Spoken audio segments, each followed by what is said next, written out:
नमस्कार मंडळी, श्री स्वामी समर्थ. आज आपण पाहणार आहोत अधिक मास महात्म्यामधील अध्याय 22वा. अधिक मासामध्ये जर आपण अधिक मासाची पोथी पठण किंवा श्रवण केली तर आपल्या आयुष्यातील दुःख, दारिद्र्य, गरिबी ही दूर होत असते. तसेच अधिक मासाचे पुण्यफळ देखील आपल्याला प्राप्त होत असते. त्यामुळे व्हिडिओ स्किप न करता अगदी शेवटपर्यंत नक्की पहा. श्री अधिक मास महात्म्य अध्याय 22वा. श्री गणेशाय नमः. शिवपुत्र श्री विनायकाला वाहिले दुर्वादळे पूजेला, मोदक ठेविला नैवेद्याला, करीते नम्र प्रार्थना. सरस्वती विद्येची देवता, तिची स्तुती स्तवन गाता, प्रसन्न होऊनी ती बघता, विद्याप्रसाद देत असे. गुरु उभे राहून पाठी, प्रेरित करीती ते कार्यासाठी, धरू नको मनी भीती, पाठीशी सद्गुरु जीवाचे. उद्धारक तेच भवसागरी, तारक राजा दृढ धर्मा करी, एक विनंती वाल्मिकी ऋषींना, येता मास पुरुषोत्तम. कोणते पाळावे नियम, आचरण करावे उत्तम, सांगा लागते कोणते, ऋषी म्हणती भूपवरा. तू प्रश्न केलास साजिरा, जनकल्याण हेतू बरा, आहे त्यात धरलेला, तरी आता देऊन चित्त. एक सांगतो नियमव्रत, जे आचरावे या मासात, पुण्यप्राप्ती कारणे कोणते, अन्न या मासे सेवावे. ज्या हविष्य अन्न म्हणती, ते एक आता नृपती, सांगतो मी कोणती, धान्यात गहुनी तांदूळ, शर्करा मग जव तीळ वटाणे, देव भात केवळ, मान्य अन्न हविष्य, केळी तही दूध लोणी, साखर मीठ ताक पाणी, फणस आंबा, तिन्हीच्या तिन्ही, मोडती हविष्यनात, तेलात जेना तळलेले, ते पदार्थ मानावे चांगले. हविष्याने बक्षिता सगळे, उपवास मानेती, आता दूषित ते कोणते, अन्न न सेवावे कोणते, नीट घ्या ध्यानात ऐकून या, तू आता अन्न नसावे, त्या भोजनात नासके विटके. दूषित निंदे अथवा कुसंस्कारित ऐसे अन्न सेवू नये, परस्त्रीचा संग न करावा, व्यर्थ प्रवास तो टाळावा. तीर्थाशिवाय अन्य गावा, जाऊ नये या मासी, न करावी देववेद निंदा, न करावी विप्र गुरुनिंदा, गोनिंदा श्रीनिंदा, राजनिंदा न करावी. एक प्रकार या मासेचा अन्नपदार्थ व पेय फळाचा त्याग करीती सेवनाचा, व्रताचरण म्हणून या, जो पदार्थ आपण त्यागेला तो दान करावा विप्राला. पुरुषोत्तम मानून त्याला घ्यावे आशीर्वादास, जयांगी असले शक्ती, तेने करावी उपवास भक्ती. अथवा दूध फळे सेविते कोणी, या मासात सुरू होता अधिक मास उठावे, प्रांत समयास स्मरावे हरी गोविंदास. आरंभावा दिनक्रम, मुखमार्जन व दंत धावन, मग करावे मंगल स्नान, दूत वस्त्राते नेसून. पूजास्थानी बसावे, माता पिता कुलदेवता, प्रथम स्मरोनी वंदिता, व्रताचा संकल्प गोमटा. करावी हरिचरणासी, देवा मी या अधिक मासात, स्नान पूजा उपवास व्रत, तीर्थयात्रा देवदर्शनाप्रत. संकल्प हा करीत असे, करीन तुझे नामस्मरण, पोथी ग्रंथ पारायण, चित्ती सदैव धरीन ध्यान. एका पुरुषोत्तमाचे परिसंकल्प हा माझा देवा, पूर्णत्वास तुझी न्यावा, तुझा विसर न घडावा. कधी माझ्या मनास ऐसी प्रार्थना श्रीहरी, सवड काढून संसारी, बजावा आवडी तो हरी. या अधिक मासात पुरुषोत्तमाचे करुणी चिंतन भक्तियुक्त, करावे अंतकरण नियम, संकल्प केला आपण. तोच न्यावा तडीस, एक करावा व्रत नियम, मासभरी तोची धन्य, समजूनी पाळावा समनिष्ठापूर्वक.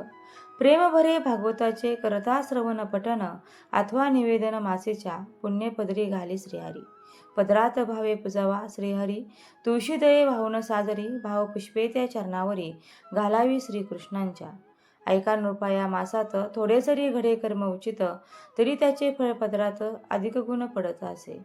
या अधिकाचे पवित्र स्नान, शुद्ध करी देहादी मन, श्रद्धा भक्ती मनी जागून, घडे ईश्वर उपासना. गोमातेचे या मासी, दर्शन घ्यावे पुण्य लाभासी, गोमतेच्या त्या पोटासी, 33 कोटी देवता.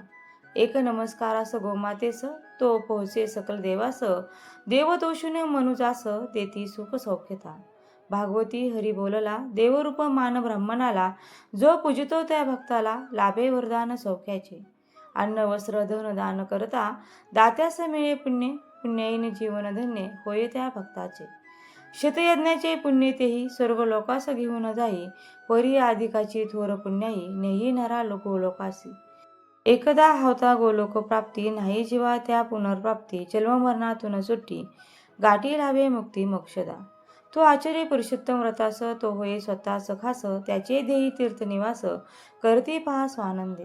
अधिक मासाच्या हरिभक्ताला दुःस्वप्न न पडे त्याला, दुःख दारिद्र्य ते घराला, राहिलं ना त्याच्या कदापि. जो करी हे व्रताचरण, त्याच्या संकटाचे निवारण, इंद्रादिक देवता येऊन करती पाहे क्षणात. पुरुषोत्तमाची पूजा ज्या घरी, तेथे दृष्टशक्ती नाशन भरी, राहती त्या पळती दुरी, भूत प्रेत पिशाच. सहस्रमुखाचा जरी शेष, वर्णू न शके महिमा खास, या मासाचा जो विशेष, ऐसा तो हा मास. गोलोकाचा जो मालक, तो या मासाचा प्रतिपालक, रमापती वैकुंठ नायक, श्यामसुंदर श्रीहरी. नारायण ऋषी सांगते नारदाला ही महात्म्य कथा, वाल्मिकी राजाला सांगते श्रवणी तोषला कृतज्ञपणे. काय म्हणे धन्य धन्य ऋषीवरा, कृपा केलीस दयावरा, मज कथभाग सारा, सांगितलास हिताचा, मज दाखवून स्वल्प वाट, तू दाखवलास मोक्षपट, किती उपकार तुझे मजपत, कसा हो उतराई तव. काय बोलते झाले ऋषी, राया तू आचरून या व्रतासी, जोड मोक्ष पदाशी तरी मी संतोषे. मार्गदर्शकाने वाट दाखवावी, आचरकाने तील चालावी, सोयीताकारणे धरावी, भक्ती वाट ती सोपी. यज्ञयाग होम हवन जप तप करता साधन, जे न मिळे सहज पुण्य ते मिळे या मासात. इति श्री पद्मपुराण अंतर्गत पुरुषोत्तम मास महात्मे 22वा अध्याय गोड हा श्री हरिचरणी समर्पित. अरुण विनवणी करी खास, स्वीकारा प्राकृत रचनेचा 22वा अध्याय हरिचरणास प्रेमभावे समर्पित. इति श्री अधिक मास महात्मे 22वा अध्याय समाप्त. श्री पुरुषोत्तम परमोस्तु. ओम नमो भगवते वासुदेवाय. आता आपण या अध्यायाचा मराठी भावार्थ जाणून घेऊया. श्री अधिक महात्मे अध्याय 22वा. अधिक मासातील व्रते आणि नियम. राजा दृढधन्वाने ऋषींना विचारले की हा पुरुषोत्तम मास आल्यावर लोकांनी कोणते नियम पाळावे, कोणती व्रते करावी, कसा आचार ठेवावे हे आपण मला सांगा. तेव्हा ऋषी सांगू लागले की या मासात लोकांनी हविष्णाचे सेवन करावे. त्यात गहू तांदूळ शर्करा मूग जव तीळ वटाणे देवभात तसेच केळी दही दूध लोणी साखर मीठ ताक पाणी फणस आंबा हे तिन्ही पदार्थ मोडतात. हविष्णाचे हे सेवन करणे हे उत्तम ठरते. या मासात नासके विटके शिळे दूषित निंदे अथवा कुसंस्कारित असे अन्न सेवन करू नये.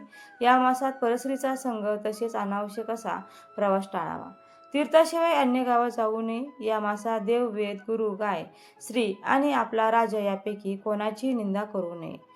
राजा काही लोक या महिनाभर एखादा पदार्थ पेय फळे हे वर्ज्य करतात. अशा लोकांनी आपल्या व्रताच्या उद्यापनाच्या दिवशी तो पदार्थ ब्राह्मणास दान द्यावा. अधिक मास सुरू झाला की उपासकाने प्रांतसमयी उठावे. श्रीहरींचे स्मरण करून दिनक्रम चालू करावा. मुखमार्जन व दंतधावन करून मग मंगल स्नान करावे. दूत वस्त्र परिधान करून पूजास्थानी येऊन बसावे. माता पिता कुलदेवतांचे स्मरण करून व्रताचा विधी व संकल्प करावा. तू हे देवा तूच पूर्णत्वास ने अशी भगवान श्रीहरी पुरुषोत्तमास प्रार्थना करावी.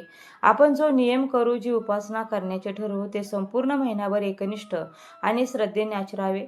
त्यांचे पालन आचरण करणे हा आपला स्वधर्म मानावा आणि या महिन्यात भागवत अधिक मास महात्म्य या पोथीचं पारायण करावे. या अधिकाचे पवित्र स्नान हे आपला ध्येय आणि मन शुद्ध करते. आपल्या मनात श्रद्धा भक्ती जागून आपल्या हातून ईश्वर उपासना घडते. या महिन्यात गोमातेचे घेतलेले दर्शन, तिला भरवलेला ग्रास म्हणजे चारा हा मोठा पुण्य देऊन जातो. अधिक मासाची उपासना करणाऱ्या हरिभक्ता दुःस्वप्ने पडत नाहीत. त्यांचे दुःख दारिद्र्य दूर पळून जाते. जो हे व्रताचरण करतो त्यांच्या संकटाचे निवारण होते. त्यांच्या घरी दृष्ट शक्ती राहत नाही. हे निवेदन ऐकून राजा म्हणाला की मुनिवर आपण धन्य आहात. आपण हे सर्व सांगून माझ्यावर मोठा उपकार केला आहे. मी तुमचा उत्तराई कसा होऊ. तेव्हा ऋषी म्हणतात की हे राजा, मी जे तुला सांगितले आहे त्याचे उचित आचरण जर तू करशील तर मला परमसंतोष होईल. इथे ब्रह्मनारद पुराणाचा पुरुषोत्तम मास व्रत नियमाचा अधिक मास महात्म्याचा 22वा अध्याय पूर्ण होतो. तुम्हाला हा अध्याय आवडला असेल तर व्हिडिओला नक्की लाईक करा, चॅनलला सबस्क्राईब करा आणि आपल्या मित्रपरिवारासोबत हा व्हिडिओ जास्तीत जास्त शेअर करा. आणि व्हिडिओ शेवटपर्यंत पाहिल्याबद्दल अगदी मनापासून तुमची खूप खूप आभारी आहे. धन्यवाद. श्री स्वामी समर्थ. जय जय स्वामी समर्थ. रामकृष्ण हरी. जय जय रामकृष्ण हरी. ओम नमो भगवते वासुदेवाय नमः.